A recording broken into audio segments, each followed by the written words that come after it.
I think the hardest job of casting, or the most difficult time we had in casting the show, Dark Shadows, was casting the part of Barnabas for some reason. I don't think anybody quite knew what Barnabas was supposed to look like. You can imagine oh, but any number of characters. They're going to be a pretty blonde girl or a brunette or a little boy. But what does a vampire look like? How do we create a vampire? So the casting, we read people over and over, and casting directors sent in lots of people. And the day we had been written in, the day was getting closer when we were absolutely going to need the character. And we need the portrait. So we thought, well, the thing we should do is paint the portrait all except for the face. And so I got all gussied up with the costumes and the rings and the little curly, funny little hair. And I sat and posed, and I was painting, photograph, but the photograph then was up in the scene shop. They did the portrait with just a blank for the face. And truly, at the last minute, Jonathan Frid turned up. And the thing about Jonathan, he was going through another Yale drama school graduate. He was going through a process of having a lot of oral dental work done. And he had just completed one section, and I think the upper part of his mouth had been handled, and he was going to go into the next part the following week. We said, you can't do anything, you've got to take this part. So he agreed to take the part, and he looked great. And so he had this strange little overbite, sort of, and it really looked absolutely wonderful. And his dentist, I guess he's the one that made the fangs for Barnabas. And Barnabas' then portrait got in, and his face was photographed and painted from that photograph and inserted in the portrait. And that was Barnabas. But right down to the wire, we did not have a vampire. Barnabas caught on like a house on fire, and it just went wonderfully well with him.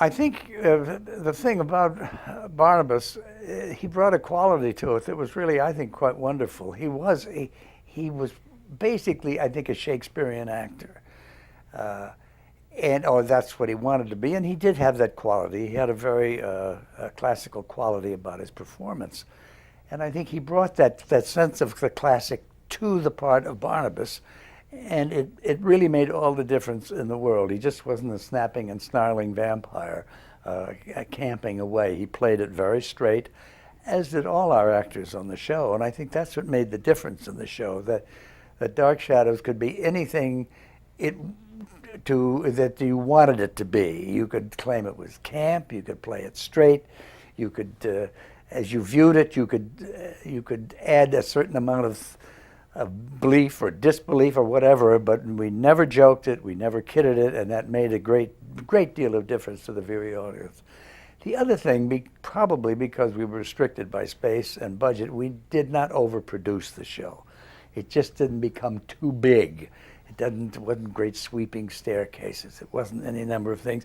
So that a certain amount of imagination really was given to the audience. That when we went into our little graveyard, it was truly a little graveyard shot with a wide lens. But you had the feeling as a truck that there was always more there, that your mind could stay at. And the little hoot of the owl, where if we had taken a wide shot of a real graveyard, nothing is left for the audience to give to the pictures. And I think it made all the difference. This is a little in hindsight. But looking back on it, I think it made all the difference in the world, because you could bring something to it, a little bit of the radio thing, but transfer it into a rather limited budget and a small amount of space. And of course, a lot of good acting.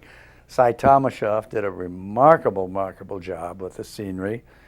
And Cy and I worked together live in the Armstrong Circle Theater, so we had great rapport.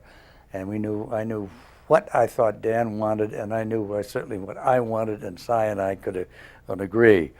A lot of it, since it was unique and I use it loosely, as soap opera, you just really had to anticipate. There was no kitchen for people to sit down and have their last cup of coffee, or the living room for them just to chat about the relationships of Uncle George and the new girl next door and the rest of that stuff. So we really had to create a whole village about the Collins family.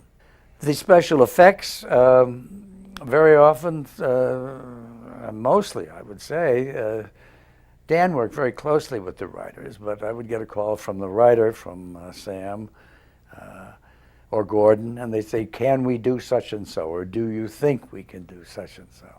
And generally I'd say yes, because a lot of that stuff I designed or drew up. I am an artist, so I did a lot of storyboards for special effects for the show.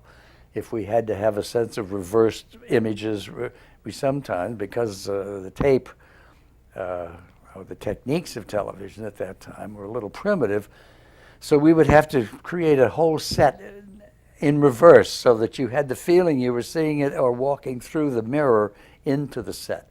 But the candles and the doors and the lights and everything had to match, but in reverse, as though it was a mirror. So we worked very well, and I would